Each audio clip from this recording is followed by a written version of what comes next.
کہ کیا وہ ٹھیک کر رہے ہیں یا ان کو واپس جانا چاہیے یا کیا کرنا چاہیے ان کو؟ نہیں، غلط کاموں سے آپ کی کیا مراد ہے؟ تھوڑا سا اشارہ فرما دیں۔ مثلا ہمیں کچھ ایسے کام کرنے پڑتے ہیں کہ ہمیں گھر بائی کرنا ہو تو مورگیج لینی پڑتی ہے، اچھا اچھا، جس کا اسلام میں تصور کا سود دینا اور لینا کام ہے۔ ٹھیک ہے، ہم گاڑی کی انشورنس دیتے ہیں، انشورنس کا اسلام میں کوئی کنسپٹ نہیں ہے، کوئی تعلق نہیں ہے کہ یہ بھی ایک ایز اے سود ہے۔ اور کوئی سوال عدنان صاحب؟ ٹھیک ہے، تو اس کے بارے میں پلیز اگر مولانا صاحب روشنی ڈال دیں تھوڑی۔ بہت شکریہ، تھینک یو، اللہ جزاکم اللہ، جزاکم۔ جی حضرت، اگلا ہمارا سوال تھا قاری خالد محمود شیرازی صاحب کا۔ انہوں نے بخاری شریف کی حدیث پاک کا حوالہ دیا جی کہ اس حدیث پاک میں جو نبی پاک صلی اللہ علیہ وسلم نے ارشاد فرمایا ہے اس پر آپ تھوڑا تبصرہ ارشاد فرما دیں۔ جی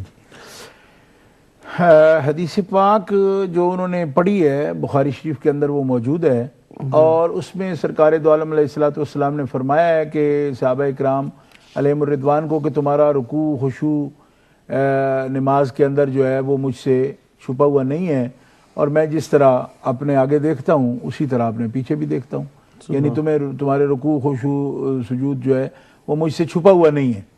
تو یہ حدیث اپنے مطلب میں بالکل صریح ہے، اپنے مفہوم کے اندر، اس کے بیان کے اندر بالکل صریح ہے، اور اس سے محدثین کرام نے یہ مطلب بھی بیان کیا کہ نبی کریم علیہ السلام کے جو مہر نبوت ہے دونوں کاندھوں کے درمیان، جو انڈا کے برابر ایک جگہ ابری ہوئی جس کے اوپر بال جو ہے نا وہ اس انداز سے تھے کہ جس میں آپ کے نبوت کا اور آپ کی شہادت جو ہے اس کا ذکر اس کے اندر موجود ہے، یعنی مہر نبوت اس انداز سے۔ جی، تو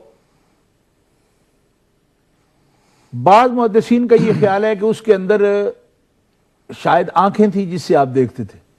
علامہ عینی رحمۃ اللہ علیہ نے اس کو لکھا ہے کہ بعض کا یہ خیال ہے، لیکن آپ فرماتے ہیں یہ خیال جو ہے اس کی ضرورت نہیں ہے۔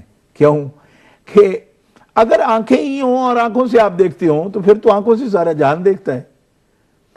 انبیاء کرام علیہ السلام کے جو حواس ہیں وہ اور ان کا جو ادراک ہے، ان کی دراکہ، وہ اس کو حواس کی کوئی محتاجی نہیں ہے، کیونکہ ان کا ذریعہ ہی الگ ہے۔ ذریعہ ہے اللہ تبارک و تعالیٰ کی قدرت، کہ جس سے وہ اشیاء کا ادراک کرتے ہیں اور اس کے بارے میں جانتے ہیں۔ حتیٰ کہ اس مقام پر محدثین کرام کا مسلک آپ نے بیان بھی کیا ہے عمدۃ القاری میں۔ آپ فرماتے ہیں انبیاء کرام کے حواس کا تو یہ عالم ہے کہ ہم آنکھوں سے مشاہدہ کرتے ہیں نا، ایک اللہ کا نبی آنکھ بند بھی کر لے، دونوں آنکھیں بند کر لے تو سارا جہان ان کے سامنے موجود ہے اور ان کے لیے کوئی رکاوٹ نہیں ہے۔ کیوں؟ اس لیے کہ ان کے پاس جو ذریعہ ہے وہ ایسا ہے کہ وہ ظاہری حواس کا بھی محتاج نہیں ہے۔ تو اس لیے یہ قول کرنے کی ضرورت نہیں کہ وہ مہر نبوت میں کوئی آنکھ ہے جس سے کہ بعد کی چیزیں میں دیکھ رہے ہیں، بلکہ آنکھیں وہی ہیں جو چہرہ انور پر ہیں، مگر ان آنکھوں سے ادراک اور بصارت وہ صرف اس کی محتاج نہیں ہے، وہ نور نبوت سے اشیاء کا ادراک کرتے ہیں، اور آنکھیں زمین کی طرف بھی ہوں تو آسمان ان کے سامنے موجود ہوتا ہے۔ اس بات کو علامہ ابن بطال نے بھی نقل کیا ہے، محدثین کرام کا یہ مسلک ہے باقاعدہ۔ بہت شکریہ، جزاکم اللہ۔ دوسرا ان کا سوال یہ تھا کہ بینیفٹ کلیم کرنے کے لیے لوگ سیپریٹ شو کرتے ہیں میاں بیوی اپنے آپ کو، اور یہ شو کر کے غلط جھوٹ بول کے پیسہ کمانا حلال ہے؟ یہ حلال نہیں قرار دیا جا سکتا، اس لیے کہ سرکار دو عالم علیہ السلام کا یہ فرمان ہے کہ مومن جو ہے وہ نہ دھوکہ کھاتا ہے نہ دھوکہ دیتا ہے، اور یہ بھی محدثین کرام نے تصریح فرمائی ہے کہ مومن جو ہے وہ کسی کافر کو بھی دھوکہ نہیں دیتا۔ جی ہاں، اس لیے کہ کفار جو ہیں یا جو ایسا معاشرہ ہے جو کہ اسلامی معاشرہ آپ اس کو نہیں کہہ سکتے، اس کے اندر تو آپ کو اور زیادہ دین اسلام کا جو ایک حسن ہے، خوبصورتی ہے اس کے اعمال احکام کے اندر، اور جو بندہ اسلام قبول کرتا ہے اس کے اندر جو حسن نیت آ جاتا ہے اور ہمدردی پیدا ہو جاتی ہے کسی کا نقصان نہ کرنے کا، اس کا نمونہ پیش کرنے کی ضرورت ہے۔ چہ جائے کہ ایک عرصہ دراز تک بندہ اپنے مفادات کے لیے ایسا کرتا رہے اور پھر جب بات کھل جائے تو پھر خود بھی عزیمت میں جائے اور سارے معاشرے کو بھی تذلیل کا باعث بنے. یہ جو انہوں نے نشاندہی کی ہے بالکل درست ہے، اور ہم کبھی اس کی تائید دین کے کوئی خادم نہیں کر سکتے کہ دھوکہ دینا یا غلط بیانی کرنا یا جھوٹ بولنا یہ جائز ہو، یہ ہرگز جائز نہیں. بہت شکریہ، جزاکم اللہ.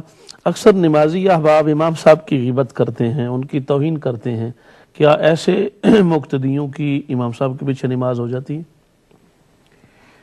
دیکھیے یہ بات علامہ صاحب بہت اہم ہے.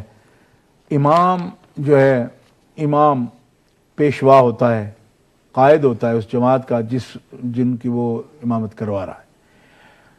سرکار دو عالم علیہ الصلوۃ والسلام کی اگر آپ احادیث مبارکہ پر، آپ کی ہدایات پر نظر فرمائیں تو آپ کو اندازہ ہوگا کہ سرکار نے ایک مسلم کو دوسرے مسلم کا احترام کا حکم فرمایا، اور ان کے مال، آبرو، کسی چیز پر حملے کو سرکار نے حرام قرار دیا ہے.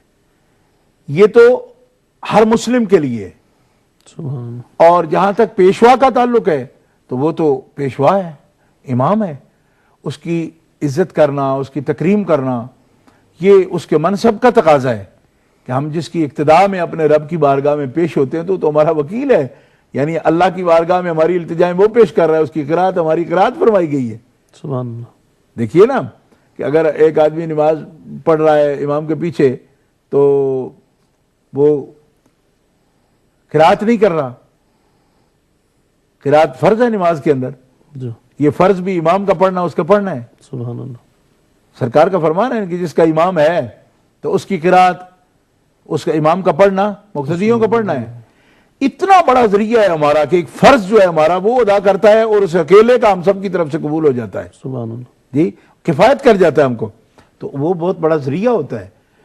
تو امام کے تعین میں، تقرر میں ضرور دیکھنا چاہیے لوگوں کو کہ اچھا امام بنائیں.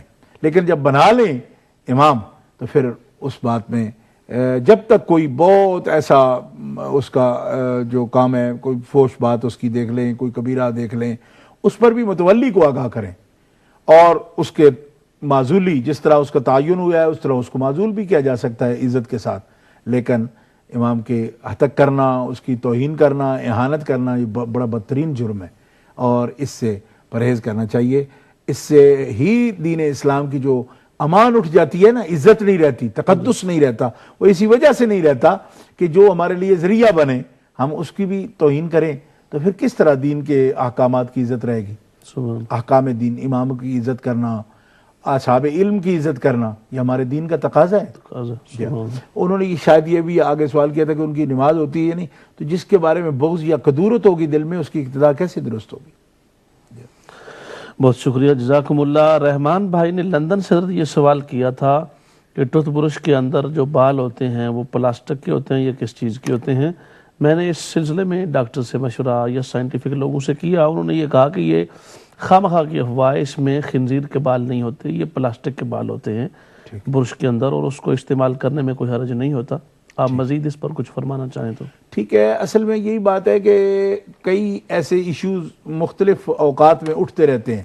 اس بارے میں ایک قاعدہ عرض کرتا ہوں کہ جب تک کوئی بات یقینی آپ کو معلوم نہ ہو تو صرف افواہ کا شکار نہ ہو. ہاں البتہ یقینی طور پر جو چیز آپ کو معلوم ہو جائے کہ ایسی ہے تو پھر اس سے اجتناب کیا جاتا ہے.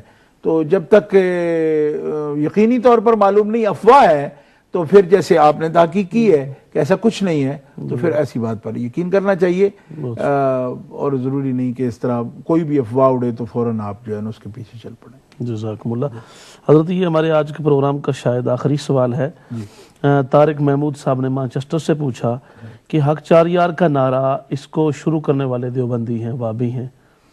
تو کچھ لوگوں کا دعویٰ یہ ہے کہ جو لوگ اہل سنت میں اس نعرہ کا یا اس بات کا پرچار کرتے ہیں وہ دیوبندیوں سے متاثر ہیں، اور ان کے کہنے پر یا ان کے پیچھے چلتے ہوئے یہ نعرہ ایجاد ہوا ہے.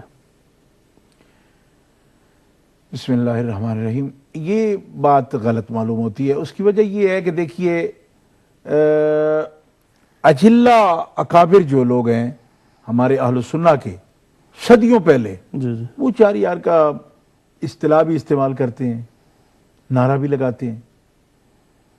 ہمارے یعنی لگ بھگ اسی دور میں جس دور میں دیوبند کے بڑے لوگ تھے، خلیل امبیٹوی وغیرہ یا اس طرح کے لوگ، تو ان سے مناظرہ کیا ہے حضرت علامہ غلام دستگیر قصوری رحمۃ اللہ علیہ نے۔ تقدیس الوکیل مناظرہ بھاولپور جو ہے، جس میں حضرت خواجہ غلام فرید صاحب کوٹ مٹن شریف والی سرکار وہ اس کے صدر تھے، اور خلیل احمد امبیٹوی سے اس کی اس عبارت پر، یہ شیطان والی جو عبارت ہے وہی اس کا علم زیادہ یہ کیا ہے، اور دوسرا امکان کذب پر کہ اللہ تبارک و تعالیٰ کا جھوٹا ہونا ممکن ہے، یعنی اس بات پر علامہ غلام دستگیر قصوری رحمۃ اللہ علیہ نے جو مناظرہ فرمایا ہے وہ تقدیس الوکیل کے نام سے پورا مناظرہ جو ہے وہ باقاعدہ چھپا ہوا مل جاتا ہے، اس وقت بھی دستیاب ہے۔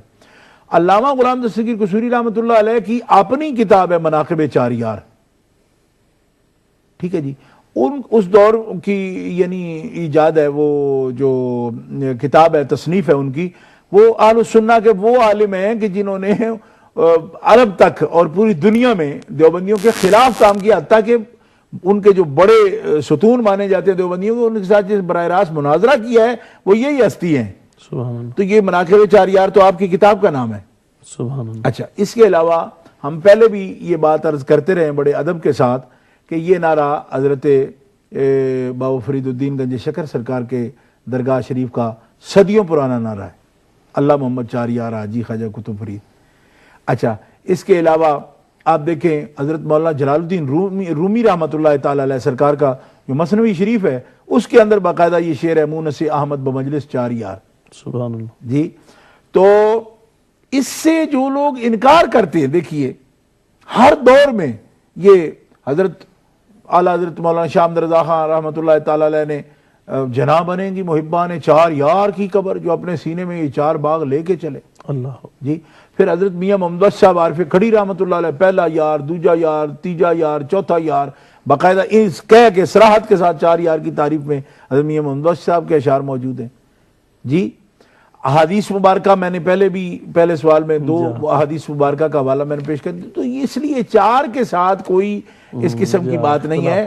ہاں، اور دوسری بات یہ ہے کہ جو دوست اس پر زور دے رہے ہیں وہ تو اپنی کتاب میں پورا زور دے رہے ہیں کہ کسی جماعت کو ہم جو ہے نا برا نہیں کہنا چاہتے، اور ہم وہابیوں کو بھی مسلمان کہہ رہے ہیں، تو جو وہابیوں کے ساتھ بھی کوئی ملنے ملانے والی بات ہے وہ تو انہی کے ذمے ہے۔